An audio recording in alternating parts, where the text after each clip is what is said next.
사람은 누구든지 어떤 방식으로든지 필요한 존재가 되고 싶습니다.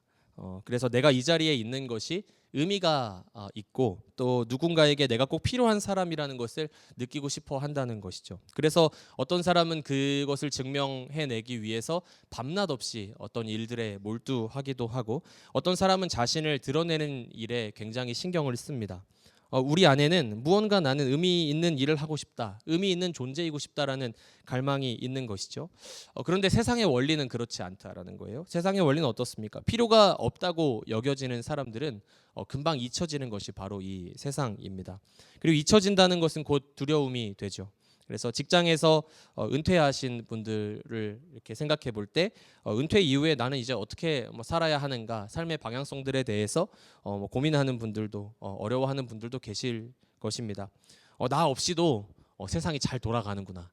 나 없으면 안 될 줄 알았는데, 우리 회사 안 될 줄 알았는데 나 없어도 회사 잘 돌아가고요. 그 다음에 또 더 능력 있는 사람들도 치고 올라오고 계속해서 세상은 나 없어도 그냥 잘 돌아가는 것처럼 보이는 것이죠. 이제 누구도 나를 필요로 하지 않는 것 같은 어떤 불안과 공허함, 그런 감정들이 나를 덮쳐올 때 우리는 스스로를 이렇게 평가하는 것입니다. 이제 나는 그냥 나이 든 사람일 뿐이구나. 나는 그냥 주부일 뿐이다. 나는 그냥 평범한 사람이다라고 말입니다. 저는 20대 때 놀랍게도 제가 30대입니다만 그렇게 보이나요? 네. 20대 때는 제가 특별한 존재라고 좀 이렇게 많이 생각을 했던 것 같아요. 존재적으로 특별하다, 이런 난 소중하다 이런 거 말고 내가 좀 이렇게 탁월한 존재다라는 생각을 많이 했었습니다. 그래서 뭔가 사람들과 이렇게 관계도 다 괜찮고 제가 사역을 오랫동안 했으니까 막 나름대로 이 젊은 피로 아이디어도 막 톡톡 튀고 사람들이 너무 좋아해 주는 거예요. 이런 거 하면 어때요? 하면 너무 좋아하고 칭찬도 막 듣고 여러 모양의 일종의 성과들도 막 내고 하다 보니까 제가 이렇게 일종의 직업 특성상이라고 하면 좀 이상하지만 굉장히 사람들한테는 겸손하게 말했겠죠. 아유, 제가 무슨 이렇게 전 아무것도 아닙니다라고 말했지만 속으로는 굉장히 좀 난 이렇게 좀 괜찮은 사역자다라고 생각을 했다라는 거예요. 난 잘 될 거야. 근거 없는 그런 생각들이 많았다는 거예요. 그런데 제가 첫 사역을 했던 이 용산에 있는 어떤 개척교회, 지금의 아내를 만나서 청년 생활을 하고 결혼한 그 개척교회에서 제가 어느 한 한국의 이름난 초대형 교회로 이제 사역지를 옮기게 되는 일이 있었는데 당시에 그 교회 주일학교는 대한민국에서 최고라고 할 수 있는 주일학교였습니다. 그러니까 굉장히 창의적으로 사역을 하고 팀 사역이 잘 되어 있는, 그래서 모든 교회 이제 사역자들이 그냥 이번에 어떤 사역을 해야 된다 하면은 그 교회를 참고하는, 그래서 내가 청소년 부서를 하고 있다, 그 교회 청소년 사역자들의 설교를 듣고 이제 어떤 사역을 하는지를 모방하는 그런 교회였어요. 그래서 제가 거기 가니까 그 목사님들 실제로 보니까 막 되게 연예인 보는 것 같더라고요. 막 이제 설교로만 보던 막 그 부목사님들 중에도 막 이름 나 있는 분들이 많았기 때문에 이제 막 그런 곳에 가서 사역을 했는데 막 주일학교를 위한 교역자들만 사무실이 따로 있고 그들만 한 20명이 넘어가는 그런 교회였으니까 어마어마했죠. 근데 제가 교회에서 이렇게 사역을 하면서 느꼈던 것 중에 하나가, 굉장히 알게 된 것 중에 생각보다 나는 비범하지 않다라는 사실을 알게 된 겁니다. 나는 비범한 존재가 아니구나. 세상에 날고기는 사람들이 얼마나 많던지, 막 공부를 많이 하신 분들부터 시작해서 막 설교도 막 엄청 잘하시고 그 아이디어도 너무 좋고 막 너무너무 잘하시는 거예요. 막 사역들을. 그래서 예전에는 제가 청년들 많이 모이는 개척교회에서 있으면서 어떤 막 이렇게 아이디어 내고 하면 사람들이 막 박수 쳐줬다면, 여기서 제가 막 비장하게 이렇게 회의를 준비해 오면 여기는 목사님들이 그래 그것도 괜찮네 하고 넘어가는 그런 경험들을 통해서 생각보다 나는 좀 비범하지 않고 좀 평범한 존재일 수 있겠다라는 생각을 했다라는 거예요. 그런데 참 여러분, 사람이 연약한 것이 뭔지 아십니까? 저 자신이 이렇게 특별한 존재다, 나는 좀 괜찮아라고 생각하면서 이렇게 사역을 했던 날들에 비해서 나는 좀 그냥 평범할 수 있어라는 생각으로 사역을 할 때가 더 신났을까요? 좀 덜 신났을까요? 덜 신나더라고요. 좀 덜 신났습니다. 그냥 나는 좀 이렇게 괜찮아라고 생각하면서 막 특별한 존재라고 할 때보다 덜 신났다라는 거예요. 지금은 제가 그래도 나이를 먹어가면서 그런 부분을 많이 극복하고 있다고 생각하고 또 계속해서 씨름해 나가는 중입니다만, 나의 삶이 생각보다 대단하지 않을 수 있다, 그냥 평범할 수 있다 라는 것을 받아들이는 일은 누구에게나 참 어려운 일이다라는 생각이 들었습니다. 엊그제 이제 저희 교회 KCPC에 여집사님 한 분이 이런 이야기를 들려주셨어요. 제가 집사님께 동의를 구하고 나누는 겁니다. 그러니까 갑자기 어떤 얘기를 하면 목사님이 설교 때 얘기할 수 있겠구나라는 두려움 가지지 않으셔도 돼요. 제가 동의를 구할게요. 이 집사님이 한국에 계실 때 굉장히 유명한 이제 NGO 단체에 계셨어요. 국제 구호 단체였습니다. 월드 땡땡이라고 하는 이제 단체였는데 이 회사 자체가 좋은 일을 하는 곳이니까 얼마나 이 귀한 가치를 가지고 움직이는 회사입니까? 그러니까 무언가 그때는 이 직장 생활을 할 때는 이 하나님께서 하시는 일들이 내 삶의 현장에 너무나 가깝게 느껴졌다라는 거예요. 그러니까 이 내가 하는 일들, 내가 매일 마주하는 사람들과 나누는 대화들, 내가 하는 모든 일들 가운데 정말 하나님이 가깝게 역사하시고 내가 하나님 믿는 사람으로 그리스도인으로 이러한 일들을 감당하고 있어라는 자부심이 충만했다라는 거죠. 나는 지금 그렇게 살고 있어. 여기가 내 삶이 곧 하나님이 일하시는 현장이야. 그래서 이 노래가 있거든요. 이따가 우리 같이 끝나고 부를 텐데 이 내 삶은 주의 역사가 되고 이 찬양이 있어요. 이 찬양 이건 내 노래야. 뭐 이런 그 파이팅이 있었대요. 이거는 내 노래다. 내 삶은 주님의 역사야. 이 노래가 집사님 노래 그 자체였대요. 그런데 이제 뭐 시간이 흘러서 뭐 지금은 미국에 오셔가지고 뭐 결혼도 하고 아이도 낳고 이렇게 전업주부로 살아가고 있으면서 조금씩 이제 그런 마음들이 뭐 무뎌져 갔겠죠.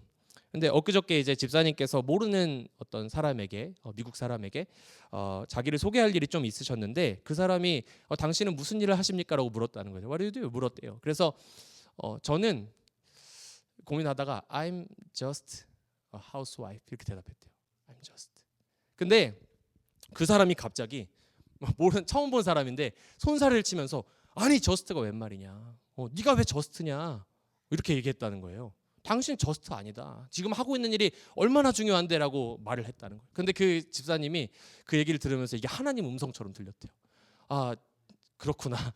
막 너무 그 위로를 받았다고 이렇게 말씀하시면서 그 닭똥 같은 눈물을 막 흘리시는데 막 같이 있던 분들에게 너무 큰 울림이 되었습니다. 그러면서 제가 이제 하나님 나라의 방식에 대해 좀 생각을 해보게 된 것이죠. 성경을 펼쳐서 읽어보면 하나님께서 그때 쓰시는 사람들을 살펴보면요, 탁월한 사람들도 있지만 대부분의 경우 그냥 just 나는 그냥 그런 존재입니다라고 이야기할 수 있는, 소개할 수 있는 그런 사람들이었다라는 것이죠. 오늘 본문에서도 이렇게 두 명의 사사를 다루고 있는데 한 사람은 왼손잡이였습니다. 왼손잡이, 당대의 비주류라고 여겨졌던 왼손잡이인 사사. 그리고 한 사람은 그냥 싸움에는 적합하지 않아 보이는 이 농부였다라는 것입니다. 그래서 오늘 본문을 계속해서 살펴보면서 좀 은혜를 나누기 원하는데 이스라엘 백성이 또다시 여호와의 목전에 악을 행합니다.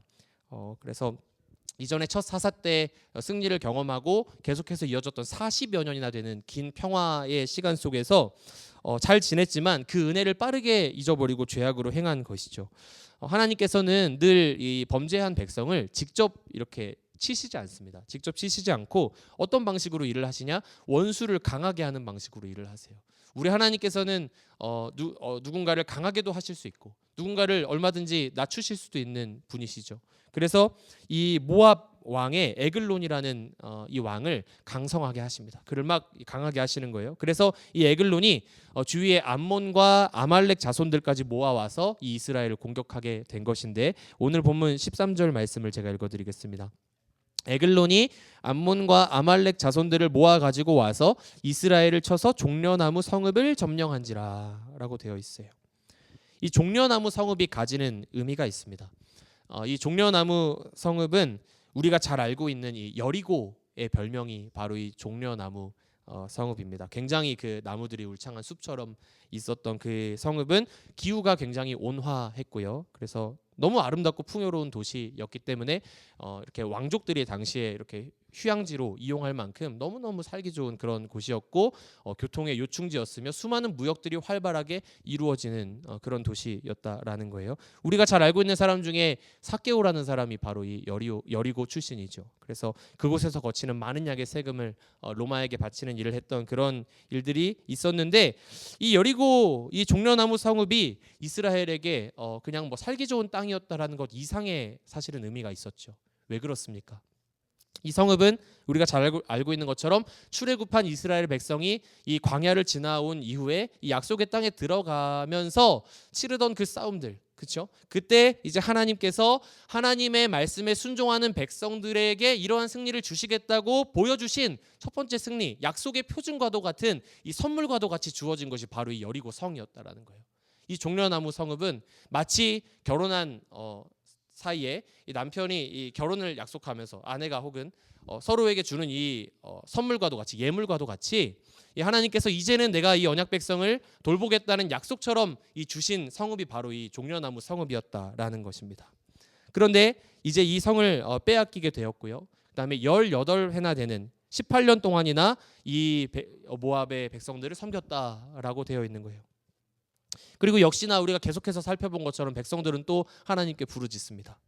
그리고 주님께서는 동일하게 또 사사를 세워 주시는데 15절 말씀을 읽어드리겠습니다. 이스라엘 자손이 여호와께 부르짖음에 여호와께서 그들을 위하여 한 구원자를 세우셨으니 그는 곧 베냐민 사람 게라의 아들 왼손잡이 에훗이라. 이스라엘 자손이 그를 통하여 모압 왕 에글론에게 공물을 바칠 때에. 이 에훗의 이름의 뜻은요, 힘은 과연 어디에서 오는가? 영광은 과연 어디에 있는가? 누구에게 돌릴 만한가? 뭐 이런 이름 뜻을 의미합니다. 그렇기 때문에 이 에훗의 이름의 뜻을 생각해 볼 때 정말 이 백성에게 승리를 주시는 분은 누구신가? 그리고 힘을 주시는 분은 누구신가? 누군가를 강하게도 하시고 약하게 하실 수 있는 분은 누구신가를 생각하게 되는 거죠. 그래서 이 모압 왕을 강하게 하셨던 주님은 얼마든지 다시 자신의 백성을 강하게 하실 수 있는 분이라는 것을 나타내 주고 있습니다. 이 에훗의 특이한 점이 있는데 이 어느 지파 출신이라고 되어 있습니까? 베냐민 지파 출신이에요. 그런데 이 베냐민의 뜻이 사실은 오른손의 아들이라는 뜻입니다. 오른손의 아들. 그런데 이 에훗은 이 오른손의 아들 지파였지만 왼손을 사용했다라는 거예요. 왼손잡이였습니다. 사사기 뒷부분에 보면 이 베냐민이 당시 이스라엘에 막 그 내전이 일어났을 때 왼손을 사용하던 이 용사들에 대한 이야기가 나오거든요. 그때 막 수많은 사람들이 훈련받은 자들이 왼손으로 물매를 던지는데 하나도 틀림이 없는 그 정확한 명사수들이었다라는 그런 기록들이 등장을 하기는 합니다만 그들은 이스라엘 안에서 일어난 싸움, 내전의 문맥에서 기록되었기 때문에 오늘 이 본문에서 에훗이라는 사람은 오른손에 문제가 있어서 어떠한 제한을 가지고 있었기 때문에 왼손을 사용했을 확률이 크다라고 합니다. 딱히 무언가 막 존경을 받거나 사람들이 우러러보거나 뭔가 저 사람이 싸움을 감당할 만하다라는 그런 구석이 있는 사람은 아니었을 것이다라는 거죠. 그리고 이스라엘 자손들이 이 사람을 통해서 무슨 일들을 하죠? 그를 통하여 모압 왕에게 공물을 바치는 일들을 하지 않습니까? 그렇기 때문에 아까 잠깐 언급했던 이 삭개오가 당시에 거치고 있던 세금들을 로마의 앞잡이처럼 가져다 주는 일들을 통해서 멸시를 받았던 것과 같이 이 백성의 공물을 가져다가 이 모압 왕에게 바치는 일을 한 이 사람을 향한 시선이 사실 좋지 않았을 수 있다라는 거예요. 그런데 하나님께서 이러한 사람을 들어서 이스라엘의 구원자로 세우신 것이죠. 어찌 보면 참 이 에훗의 인생도 좀 고달팠을 것 같습니다. 오른손을 제대로 사용할 수 없는 어떤 신체적인 연약함이 있고 또 민족을 위해서 유익한 일을 좀 감당하면 좋겠는데 그렇기보다는 그저 공물 바치는 일을 행하면서 그것을 끌고 그 왕에게 가서 매번 바칠 때마다 느꼈을 어떠한 자괴감들, 전혀 나는 하나님 나라의 어떤 일들에 어울리지 않다고 여겼던 그러한 사람을 하나님께서 들어 쓰심으로 인하여서 당신의 백성들을 구원하시는 일들을 행하셨다라는 겁니다. 에훗은요 그 명령을 철저하게 수행합니다. 에글론 왕을 암살하기 위해서 굉장히 디테일한 계획들을 세우는데 먼저 이 사람은 칼을 직접 만들어요. 그래서 좌우에 날선 칼을 만들어서 한 규빗 정도 되는 칼을 만들어서 자신의 옷 속에 오른쪽 허벅지에 차고 이 왕을 만나러 갔다라고 합니다. 왼손잡이니까 빼어들기 좋게 오른쪽에 이렇게 넣어놨을까 싶은데 어떻게 그러면 이 에훗은 이 당시에 강한 왕이었던 모압 왕의 그 앞에까지 이 칼을 숨기면서 갈 수 있었을까 생각해 보면 공물을 바치면서 신뢰를 쌓은 인물이었기 때문에 그럴 수 있죠. 매번 보는 사람들과 인사하면서 자연스럽게 갔을 수도 있고 또 실제로 어떤 칼을 작게 만들어서 잘 숨겼을 수도 있겠지만 분명한 것은 무엇이냐 하면 이제 하나님께서 이 모압을 강하게 하셨던 주님께서 이제는 이스라엘을 강하게 하시는 그 그림 안에서 이 에훗을 들어 사용하시고 또 보호하셨다라는 거예요. 그래서 이 과정을 통해 이 왕 앞에 가게 됩니다. 17절 말씀은 에글론 왕이 굉장히 비둔한 자였다라고 기록하고 있는데 매우 살찐 왕이었다라는 거예요. 영어로 very fat man이라고 되어 있어요. 그런데 이 살이 쪘다는 것은 무엇을 의미하고 있습니까? 그가 이 쾌락과 어떤 풍요에 찌들어서 그것을 즐기면서 살아가는 탐욕적인 왕이었다라는 것을 의미하고 있습니다. 여기서 이 살찌다는 단어가 히브리어 이 발이라는 단어를 쓰는데, 이 단어는 언제 쓰였냐면 창세기에서 요셉이 이 바로 왕의 꿈을 해석할 때에 그 7년의 풍년과 7년의 흉년을 예언하지 않습니까? 꿈을 해석하면서 그때 이 살찐 소 7마리를 이제 보게 되는데, 그때 바로 왕이 본 것을 해석하는데 그때 이 살쪘다 하는 단어가 바로 이 단어입니다. 그리고 나서 언제 이 단어가 또 쓰이느냐 하면 하나님께 이 제사를 드릴 때 이 동물을 바치지 않습니까? 그러면 그 제사를 드릴 때 바쳐지는 짐승, 이 제물을 표현하는 단어가 바로 이 단어였다라는 거예요. 그렇기 때문에 이것은 무엇을 보여주고 있는 것입니까? 왼손잡이, 능력이라고는 없어 보이는 이 왼손잡이 에웃을 통하여서 비둔하고 살찐 모압의 탐욕스러운 왕이 하나님 앞에 드려진 바 되는 이러한 하나님의 크신 계획을 이곳에 보여주고 있는 것이죠. 에웃은 그렇게 함께 이 공물을 메고 왔던 자들을 돌려보냅니다. 다 돌려보내고 에글론을 만나게 되죠. 이 말씀에 보면 에웃이 길갈 근처에 돌 뜨는 곳에서부터 돌아왔다라고 기록되어 있는데, 돌 뜨는 곳은 뭐 하는 곳이냐면 이 우상을 만드는 곳이었어요. 우상을 만드는 그 근원지에서부터 이 하나님의 손이 이스라엘을 돕기 시작하시니까요, 이 우상을 만드는 곳에서부터 돌아선 이 하나님의 칼이 그들의 대적의 심장부를 향해 가는 역사가 이곳에서부터 시작되었다라는 겁니다. 에웃은 왕에게 은밀한 일을 아뢰 것이 있다면서 이 왕을 죽음으로 유혹하죠. 여기서의 은밀한 일이라는 것은, 이 시크릿 메시지라는 건 보통의 이렇게 그 아는 사람들끼리 이야기를 할 때 당시에 우리가 좀 예전에는 알지 못했던 신들, 좀 새로운 신들, 새로운 우상을 좀 섬기자, 우리가 은밀한 일을 함께 행하자라고 유혹할 때 쓰는 표현이었다고 합니다. 그래서 그 표현을 들었을 때 이 왕의 마음에 그 흥미가 생겼고 이제 신하들을 돌려보낸 거죠. 그리고 20절부터 일어난 일들이 좀 읽기에 불편할 수 있지만 20절부터 22절 말씀을 제가 읽어드리겠습니다. 에웃이 그에게로 들어가니 왕은 서늘한 다락방에 홀로 앉아 있는 중이라. 에웃이 이르되 내가 하나님의 명령을 받들어 왕에게 아랠 일이 있나이다 하매 왕이 그의 좌석에서 일어나니 에웃이 왼손을 뻗쳐 그의 오른쪽 허벅지 위에서 칼을 빼어 왕의 몸을 찌르매 칼자루도 나를 따라 들어가서 그 끝이 등 뒤까지 나갔고 그가 칼을 그의 몸에서 빼내지 아니하였으므로 기름이 칼날에 엉겼더라. 긴장이 풀어진 상태의 왕에게 에웃이 다가가서 말합니다. 내가 하나님의 명령을 받들어서 왕에게 아랠 일이 있습니다 라고 말해요. 왕에게는 이 하나님이라는 단어는 사실 여호와 하나님이라기보다는 어떤 그 땅의 신들의 이야기처럼 들렸을 것이겠지만, 에웃은 자신을 부르신, 자신을 사사로 세우신 하나님의 명령에 따라서 왕에게 칼을 꽂는 것이죠. 이 칼이 어찌나 정확하게 들어갔는지 몸을 완전히 관통해 버렸습니다. 그리고 칼 손잡이까지도 이 칼날과 함께 들어갔다라고 기록하고 있는 것이죠. 이 오른손이 온전하지 못했던 사람인 에훗, 당시에 뭐 이스라엘에 얼마나 더 뛰어난 전사들이 많이 있었겠습니까? 그런데 이 신체적인 결함을 가지고 왼손을 사용해서 그 일들을 감당했지만, 하나님의 구원 계획 안에서 그가 쥐고 있었던 이 왼손에 쥔 칼은 한치의 오차도 없이 이 주님의 명령을 수행해냈다라는 거예요. 그리고 나서 여기서 이제 기름이 엉겼다라는 장면이 등장을 하고 있는데, 기름은 무엇입니까? 이 하나님께 제사를 드릴 때 제물 안에 있는 것으로 제단 위에서 불태워 드리는, 이 번제를 드릴 때 기름까지 다 태워 드리지 않습니까? 그런 하나님께 드리는 도구였던 것이죠. 그래서 이 에글론 왕의 이름이 이 살찐 송아지라는 뜻입니다. 배고프신가요? 배고픈가? 네. 살찐 송아지라는 뜻인데 그렇게 그의 이름이 가진 뜻과 또 그의 기름이 엉겼다는 점, 여러 가지 표현들을 봤을 때 이 에글론의 죽음은 무엇을 보여주고 있습니까? 이 왼손잡이 에훗의 이 작은 순종과 이 행함으로 말미암아서 하나님께 이 도무지 능력이 없었던 왕, 자격 없던 그 탐욕에 찌들어 있던 이 왕이 하나님께 드려지는 바 되는 일종의 제사적 행위였다는 것을 보여주고 있는 것이죠. 하나님의 보호하심 아래서 그 모든 일들을 정확하게 수행해낸 에훗은 안전하게 빠져나옵니다. 안전하게 빠져나와서 이 백성들을 이끌고 이 혼란에 빠진 이 모압 사람들 10,000명을 죽이고 이전보다 더욱더 긴 평화의 시대, 80년이나 되는 평화의 시대를 열게 되었다라는 것입니다. 그리고 또 한 사람의 기록이 아주 짧게 등장을 하는데 삼갈이라는 사람의 기록이거든요. 우리 사사기 3장 31절 말씀을 같이 한번 읽어보겠습니다. 시작. 에훗 후에는 아낫의 아들 삼갈이 있어 소모는 막대기로 블레셋 사람 600명을 죽였고 그도 이스라엘을 구원하였더라. 아멘.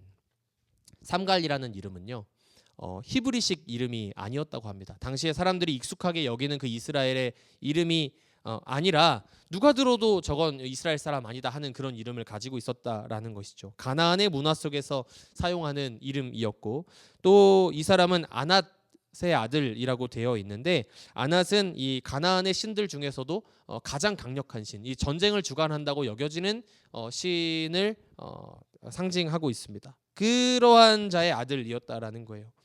누가 보아도 사사라고 하기에 합당한 인물은 아닌 의외의 인물이었다라는 거죠.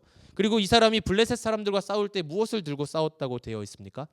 소 모는 막대기를 들고 싸웠대요. 그럼 이 사람의 직업은 농부였다고 추측할 수 있는데, 누가 와서 당신은 뭐 하는 사람입니까? 당신은 누구이길래 이 하나님의 싸움들을 감당합니까? 라고 묻는다면 아주 그냥 대답할 때 just에 어울리는 사람이 바로 이런 사람이었다라는 거죠. 저는 단지 이방 사람입니다. 저는 그냥 소몰면서 농사 짓는 사람이에요.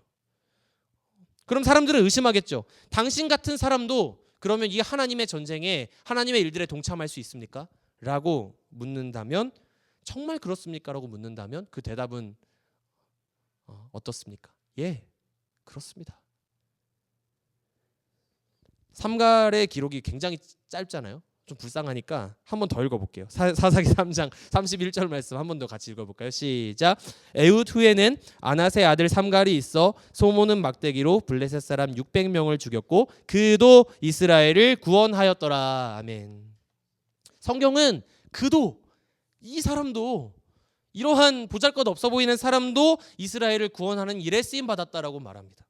우리가 볼 때 아무런 자격이 없어 보이는 사람이라고 할지라도 하나님 나라의 일들을 감당하기에는 어떠한 자격도 어떠한 조건도 갖추지 못한 사람처럼 보인다고 할지라도 하나님께서는 그러한 사람도, 그도 능히 사용하셔서 하나님 나라의 일들을 이루신다라는 거예요.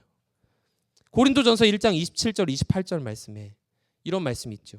그러나 하나님께서 세상에 미련한 것들을 택하사 지혜 있는 자들을 부끄럽게 하려 하시고 세상에 약한 것들을 택하사 강한 것들을 부끄럽게 하려 하시며 하나님께서 세상에 천한 것들과 멸시받는 것들과 없는 것들을 택하사 있는 것들을 폐하려 하시나니. 여러분, 우리 하나님은 그런 분이십니다. 그리고 이것이 하나님 나라의 원리라는 거죠. 세상에 미련한 것들을 택하시고 약한 것들을 택하셔서 지혜 있는 자들과 강한 것들을 부끄럽게 하시는 하나님 나라의 원리 앞에서 우리는 어떻게 오늘 일상을 살아가고 있습니까?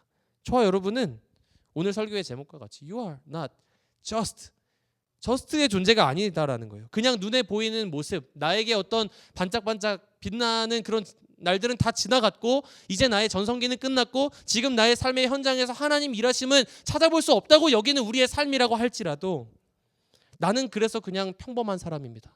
나는 그저 그런 사람입니다. 나는 하나님 나라의 일과는 좀 거리가 먼 일상을 살아가고 있습니다라고 말하는 우리라고 할지라도 오늘 이 말씀이 우리에게 주는 소망이 있다라는 것이죠. 오늘 하나님께서 우리의 삶에 어떤 계획을 가지고 계실까 생각해 보기를 원합니다. 이러한 생각 자체를 해본 지가 오래되신 분들도 계실 수 있어요. 주님의 부르심을 생각하면 가슴이 뛰던 날들이 있으셨을 것입니다. 그런데 무언가 그런 이야기들은 좀 거창하게 느껴져요. 나이를 먹으면 먹을수록 그런 일들은 젊을 때나 좀 꿈꾸는 일이다라고 여겨지거나 혹은 굉장히 특출난 어떤 사람들, 주님의 큰 일들을 감당할 재정도 있고 시간적 여유도 있고 능력도 있는 어떤 사람들이 감당할 수 있을 것이다라는 생각이 우리를 사로잡을 때가 있지만 왼손잡이 에훗을 들어 쓰셔서 그의 순종을 통해 승리로 이 백성을 이끄신 우리 주님이 소음 오는 막대기로 블레셋 사람을 600명이나 쳐서 이기는 그러한 승리를 경험케 하시는 주님께서 오늘 저와 여러분의 삶에도 동일하게 함께 하시고 또 원하시는 일들이 있는 줄 믿습니다. 우리는 저스트가 아니에요. 사랑하는 성도 여러분, 말씀을 정리하기를 원합니다. 수요일에 성경대학을 오전반과 저녁반으로 함께 하고 있는데 이러한 질문을 나누었습니다.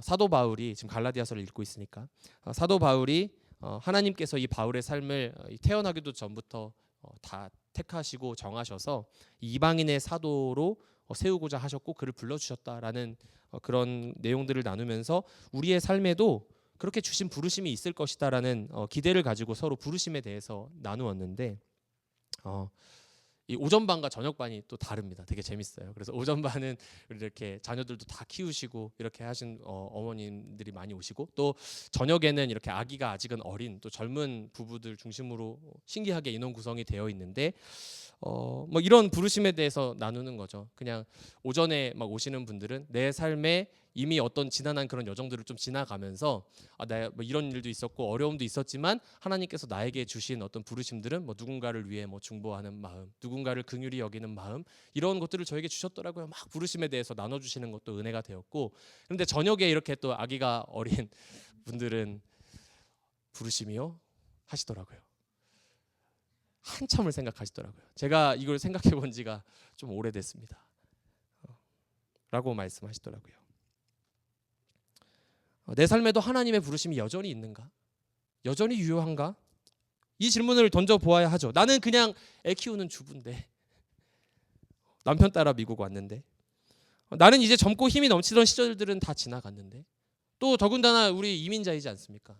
저처럼 미국 온 지 1년밖에 안 된 사람은 엄청 위축되는 일들이 많습니다. 언어도 부족하고 또 뭐 인종적으로도 그렇고 뭐 마이너한 그러한 삶을 산다라는 생각이 드는 순간 우리의 삶이 굉장히 자꾸 초라하게 느껴지는 거죠. 내가 지금 예전에 뭐 한국에 있을 때는 막 여러 하나님의 일들도 감당하고 많은 일들을 막 힘있게 했지만 지금은 내가 그러한 일들을 하기에는 좀 어려운 현장이야라는 생각들이 우리에게 들 수 있다라는 거예요. I'm just. 나는 지금 미국 온 지 1년밖에 안 된 그런 목사예요.